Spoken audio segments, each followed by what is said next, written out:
Gold, trusted gold buyers. మీరు తాకట్టు పెట్టిన బంగారాన్ని విడిపించి ఈ రోజు ఉన్న మార్కెట్ ధరకు కొనబడను.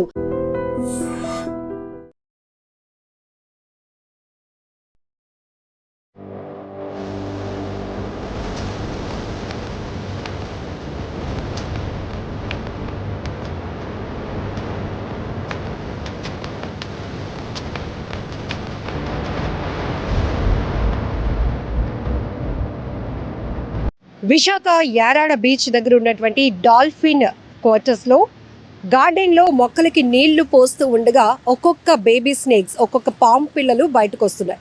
వెంటనే ఆ navy officer Visakha forest range ఆఫీసర్కి కాల్ చేశారు. ఆయన ఇమీడియట్గా అక్కడ స్థానికంగా మల్కాపురంలో ఉంటున్నటువంటి స్నేక్ క్యాచర్ నాగరాజుకి ఇన్ఫామ్ చేసిన వెంటనే నాగరాజు అక్కడికి చేరుకొని అసలు ఏంటి ఈ పాము పిల్లలు ఎక్కడి నుంచి వస్తున్నాయని గమనించేటప్పటికి అక్కడ ఒక పెద్ద గొయ్యి తీసి తవ్వుతూ ఉంటే 1 కాదు 2 కాదు 3 కాదు ఏకంగా 14 పాము పిల్లలు బయటకు వచ్చాయి. ఇంకా లోపల ఏమైనా ఉన్నాయా అని చూసేటప్పటికి 8 అడుగుల నాగుపామును గుర్తించాడు స్నేక్ క్యాచర్ నాగరాజు. ఇమీడియట్గా వాటన్నిటినీ కూడా పట్టుకొని తను తీసుకొచ్చినటువంటి బ్యాగ్లో వేసి బంధించి ఆ తర్వాత జనావాసాలకు దూరంగా ఉన్నటువంటి ప్రాంతంలో వాటిని విడిచిపెట్టడం జరిగింది. ఇక్కడ మనం ఒకటి గమనించవచ్చు, ఫారెస్ట్ రేంజ్ ఆఫీసర్ శాస్త్రి గారు కూడా ఒకటి చెప్తున్నారు. ఇండియన్ మైథాలజీ ప్రకారం అయితే దేవతా సర్పాలు ఉన్నాయి, విష సర్పాలు కూడా ఉన్నాయి, అంటే రాక్షస సర్పాలు కూడా ఉన్నాయి. వీటికి ఒక ప్రదేశం అనేది నిర్దేశించబడినట్టు కూడా చెప్తున్నారు. కానీ ఇప్పుడు కలియుగంలో వస్తున్నటువంటి పాముల వల్ల మనకి భయం ఉంది, మనుషుల వల్ల పాములకు కూడా ప్రాణభయం ఉండి అవి కాటేయడానికి బయటకు వస్తూ ఉంటాయి, ముందుకు వస్తూ ఉంటాయి అని చెప్తున్నారు. అయితే పాముల విషయంలో మాత్రం ప్రతి ఒక్కరూ అప్రమత్తంగా ఉండాల్సిన అవసరం ఉంది.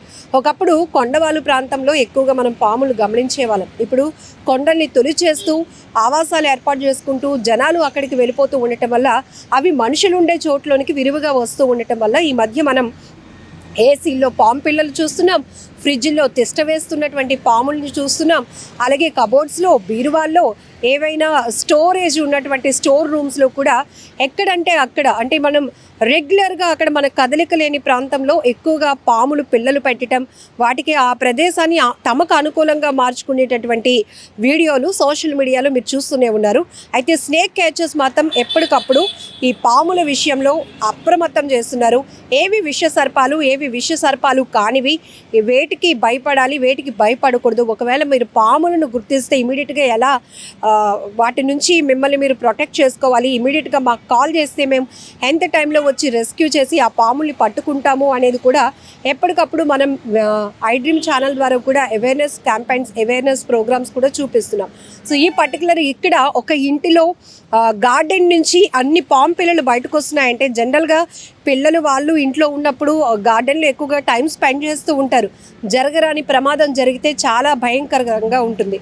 కానీ ఇక్కడ మనం ఒకటి గమనించాల్సింది ఏంటంటే ఇక్కడ 8 అడుగుల నాగుపాము, అతి పెద్ద పాము కూడా గుర్తించినటువంటి స్నేక్ క్యాచర్ నాగరాజు ఇమ్మీడియట్గా మాకు ఎప్పటికప్పుడు స్నేక్ సేవర్ సొసైటీ కావచ్చు, లేకపోతే చాలామంది ఇలా స్నేక్స్ని పట్టుకొని ప్రొటెక్ట్ చేసేటటువంటి వాళ్ళకి ఇమీడియట్గా మీరు కాల్ చేయండి, భయపడొద్దు అని కూడా కాస్త అవేర్నెస్ కల్పిస్తున్నారు. అయితే Visakha forest range officer Sastri గారు ఒకటే ఒక మాట చెప్తున్నారు, పాముల్ని కొంతమంది ఆకతాయిలు కావాలని హింసించడం చేస్తుంటే కొంతమంది మాత్రం ప్రాణభయంతో వాటిని చంపేయటం, కర్రలతో కొట్టడం చేస్తున్నారు. అయితే ఇమీడియట్గా మీరు మాకు ఇన్ఫర్మేషన్ ఇస్తే కనుక అక్కడికి స్నేక్ క్యాచర్స్ని పంపించే బాధ్యత మేము తీసుకుంటాం, వాటిని ఏమీ చేయొద్దు. ఎందుకంటే పాముల జాతి సంతతి కూడా అభివృద్ధి చెందాలి. ఈ సొసైటీలో కావచ్చు, ఈ భూ ప్రపంచం పైన మనుషులకు ఎంత ఇంపార్టెన్స్ ఉందో ప్రతి జీవరాశులకు అంతే ఇంపార్టెన్స్ ఉంది. ఎక్కువగా మనం చూడొచ్చు స్నేక్స్ అనేటప్పటికీ వ్యవసాయం ఏదైతే రైతులకు అవి ఫ్రెండ్లీగా అనిపిస్తాయి, అవి లేకపోతే కనుక, అవి ఎలుకల్ని తినకపోతే కనుక పంటలను నాశనం చేసే పరిస్థితి ఉంటుంది. కాబట్టి ప్రతి జీవికి ఒక పర్పస్ ఉంటుంది, వాటి వల్ల మనకు ఉపయోగం ఉంటుంది. కాకపోతే మన మనుషులం అలాంటి విష సర్పాలు చూసినప్పుడు ఇమీడియట్గా భయపడతాం, ఎవరమైనా అది ఖచ్చితంగా భయపడతాం. కాకపోతే ఎప్పటికప్పుడు మీరు అప్రమత్తంగా ఉండండి. కొన్ని స్టోర్ రూమ్స్ కానీ అలాంటి వాటిని క్లీన్ చేసుకుంటూ ఉండండి. ఎందుకంటే వాటికి అవకాశం లేకుండా మనం చూడాల్సిన బాధ్యత కూడా ఉంది. సో ఇలా మీకు ఎక్కడైనా పాము పిల్లలు పెట్టినట్టు కనిపిస్తే కనుక మీరు ఆ చుట్టుపక్కల ప్రదేశాల్లో దాన్ని చెదరగొట్టకుండా ఇమీడియట్గా మాకు ఇన్ఫార్మ్ చేయండి అని కూడా వాళ్ళు చెప్తున్నారు. ఇక్కడ మనం చూడొచ్చు విశాఖలోనే గత నెలలో అయితే ఏసీలో స్నేక్ క్యాచర్ కిరణ్ అయితే అక్కడి నుంచి ఒక కాల్ రాగానే వెళ్ళి చూసేటప్పటికి ఏసీ నుంచి ఒక పాము పిల్ల తోక బయట కనబడింది. సో ఒకటో రెండో ఉన్నాయి అనుకుని తీసేటప్పటికి గుట్టలు గుట్టలుగా పాము పిల్లలు కట్టాయి బయటకు వచ్చింది.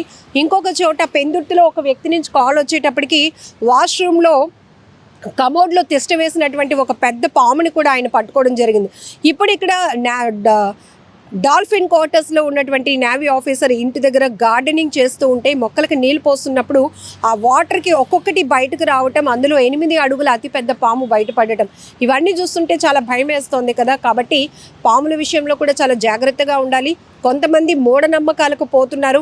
సో దేవతా సర్పాలని వాటిని పూజించి ప్రాణభయం అంటే ప్రాణాల మీదకు తెచ్చుకునే పరిస్థితులు కూడా ఉంటున్నాయి. కొంతమంది కావాలని ఆకతాయిగా వాటిని హింసించి పాము కాట్లకు గురి కావటం. ఇంకొకటి ఇక్కడ కీ పాయింట్, చాలా ఇంపార్టెంట్ పాయింట్ ఏంటంటే Visakha forest range officer Sastri గారు చెప్తున్నారు, పాములు పగబట్టడం అనేది 100% తప్పు. అసలు అలాంటిది జరగదు. పాములు మనల్ని పగబడుతున్నాయి, పాములు మన వెంట పడుతున్నాయి, కాటేసి మరీ చంపుతున్నాయి, మా ఫ్యామిలీ మీద పగబట్టాయి అని వస్తున్నటువంటి వార్తలు కేవలం వదంతులు మాత్రమే. వాటిని మాత్రం నమ్మొద్దు.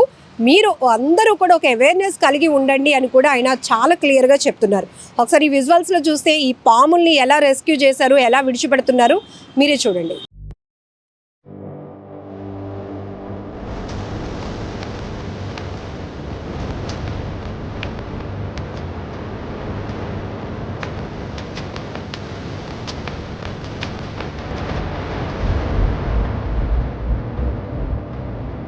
నిన్న కాల్ వచ్చింది, స్నేక్ ఒక కాల్ వచ్చింది. అంటే ఇంటి పక్కన గార్డెన్ ఉంటే గార్డెన్లో 2 బేబీ స్నేక్స్ వచ్చాయి, కోఆపరేటివ్ స్నేక్స్ వచ్చాయి. వెంటనే సార్ కాల్ వచ్చింది. సార్ రేంజ్ గారు కాల్ రాగానే సార్ నాకు ఎంతకు ఇన్ఫామ్ చేశారు, పలానా చోట్ల నా బేబీ స్నేక్స్ వస్తున్నాయంట, ఇంటి పక్కన ముందు గార్డెన్లో వస్తున్నాయంట, 2 వచ్చాయంట, తర్వాత 3 వచ్చాయంట. వెళ్ళినా వెంటనే వెళ్ళు, పిల్లలతో ఉన్నారంట, వాళ్ళు ఫ్యామిలీతో ఉన్నారంట. వెళ్ళి అంటే వెళ్ళగా చూడగానే తవ్వుతుంటే మొత్తం 14 పిల్లలు వచ్చాయండి. ఈ 14 పిల్లలు ఉంటే ఇంకా వస్తుంటాయేమని తవ్వుతుంటే దాని పెద్ద నాగపాము ఉందండి. దీన్ని గమనించిన తల్లి నాగపాము లోపడం అంటే ఈ అన్నిటికీ ఈ 14 పిల్లలు ఇది ఒకటి పెద్దదని మొత్తం 15 స్నేక్స్ అని పట్టుకొని మొత్తం మన స్నేక్స్ ఏమన్నా పెడతాం, ఆ బ్యాగ్లో మనం పెట్టాము. ఆ బ్యాగ్ ఇంకా మనకి సార్ ఓపెన్ చేశారు, స్టిక్ ఇంకా సార్ మనకి ఇచ్చారు, రేంజ్ గారు మొత్తం షూస్ అన్ని సారే ఇచ్చారు. మళ్ళీ నిన్న నైట్ మళ్ళీ పైతన్ ఫోన్ వచ్చి అంతా అది పట్టుకున్నాను. ఈ ఎర్లీ మార్నింగ్ ఇంకా ర్యాక్ స్నేక్ ఒక ఇంట్లో పాత ఇంట్లో 4 ఉంటే ఈ 4 స్నేక్స్ అనేది ఈ 4 స్నేక్స్ ర్యాక్ స్నేక్ అండి, జరిపోతాను తెలుగులో జరిపోతా అంటారండి, ఇంగ్లీష్లో ర్యాక్ స్నేక్ అంటారండి. ఈ 4 అన్ని మళ్ళీ మార్నింగ్ పట్టుకున్నాం. ఈ మార్నింగ్ పట్టుకొని ఇవన్నీ పట్టుకొని మా సార్ ఫోన్ చేస్తే సార్ పని అందరూ ఉన్నాయి పట్టుకుని వస్తున్నాను సార్ అంటే, సార్ అనేది ఇటుపక్క కొండ ప్రాంతంలో ఫారెస్ట్ ఏరియాలో మేడం గారు సారు వచ్చారు. వచ్చినంత వాళ్ళు విధంగా మనం విడిచిపెట్టాం, రిలీజ్ చేసాం స్నేక్స్ అనేది. అన్ని ఆరోగ్యంగా ఉన్నాయి, అన్ని హెల్తీగా ఉన్నాయి సార్. సార్ చూశారు మా స్నేక్స్ అన్ని చూశారు సార్, అన్ని పర్లేదు హెల్తీగా ఉన్నాయి, పర్లేదు బాగున్నాయి, దాన్ని రిలీజ్ చేద్దామని మొత్తం ఫారెస్ట్ ఏరియా పచ్చగా ఉంది, ఇక్కడ బాగుంటాయి, హెల్తీ బాగుంటాయి అని విడిచిపెట్టామండి. నా పేరు PV Sastri, forest range officer, Visakhapatnam అండి. సాధారణంగా సర్పజాతిని చూసి అంటే పాములు చూసి అందరూ భయపడుతూ ఉంటారు. దీని మీద ఇండియన్ మైథాలజీలో బోళ్ళంత విషయాలు సర్పాల గురించి చెప్పబడి ఉన్నాయి. చెప్పబడినవన్నీ కూడా ఈ కాలానికి అంటే కలికాలానికి సంబంధించినవి కాదు. అప్పుడు దేవతా సర్పాలు ఉండేవి, రాక్షస సర్పాలు ఉండేవి, వాటి జాతులు వాటి ఆవాసాలు వేరు. ఇప్పుడు ఇది కలియుగం. ఈ యుగంలో పాములు పగబట్టడం కానీ మరి ఏమీ ఉండవు. ఒక పాము పగబడుతుంది అనేటటువంటిది యథార్థం 100% కాదు. అలాగే వాటికి అనుకూలమైనటువంటి సమయం వచ్చినప్పుడు అంటే వాతావరణ పరిస్థితులు అన్నీ కూడా అనుకూలించినప్పుడు వాటి సంతతి విపరీతంగా పెరుగుతుంది. ఈ మధ్యకాలంలో వాటి సంతతి బాగా పెరుగుతోంది. ఇళ్లల్లో కంటే వాటికి తిండి గురించి వాటి ఆహారం వెతుక్కునే క్రమంలో ఇళ్లల్లోకి అన్నిటిలోకి పాములు దూరుతున్నాయి. అసలు వాస్తవంగా చెప్పాలంటే విశాఖపట్నం నగరం అంతా కూడా అడవుల్లోనే నిర్మితమైంది. అక్కడ ఉన్న అడవులన్నింటినీ కూడా అంటే వాటి ఆవాసాలన్నింటినీ కూడా ధ్వంసం చేసిన తర్వాత అక్కడ మనం వెళ్ళి ఇల్లు కట్టుకున్నాం. మొత్తం నగరం కూడా విశాఖపట్నం టోటల్ నగరం అంతా అడవిలోనే ఉన్నట్టు లెక్క. సో ఇవన్నిటికీ కూడా పక్షులకి రకరకాల పక్షులకి పాములకి వన్యప్రాణులకి ఆవాసమైనటువంటి విశాఖపట్నం ప్రాంతం. అందుకనే ఇది ఎప్పుడూ కూడా ఎవర్ గ్రీన్. ఒక్క నెల రోజులు తప్పితే సంవత్సరంలో 15 రోజులు నెల రోజులు తప్పితే మిగతా కాలం అంతా కూడా పచ్చగా ఉంటుంది విశాఖపట్నం. మళ్ళీ మనం సర్పాల దగ్గరికి వచ్చేసరికి ఈ సర్పాలు అనేటటువంటిది వైల్డ్ లైఫ్ ప్రొటెక్షన్ యాక్ట్ 1972 ప్రకారము ఎవరైనా సరే పాములు కనుక చంపినట్టయితే వాళ్ళ మీద చట్ట ప్రకారం చర్యలు తీసుకోబడతాయి. కానీ మళ్ళీ దానికి కూడా ఉంది, ప్రాణభయం కొద్దీ కొంతమంది చేస్తూ ఉంటారు, చంపడం గట్రా చేస్తూ ఉంటారు, కొంతమంది ఆకతాయితనంగా చేస్తూ ఉంటారు, కొంతమంది ఇవాళ హీరోయిజం చూపించుకుందుకని చెప్పి కర్రలు పెట్టి కొట్టి చంపేస్తూ ఉంటారు. ఇవన్నీ కూడా తప్పే. దయించి ప్రజలు వాటి సంతతి కూడా అభివృద్ధి చెందడానికి సహకరించండి. పంటలు ఉన్నాయి. ఇవాళ మేము వదిలినటువంటి పాములు 19 పాములు అండి.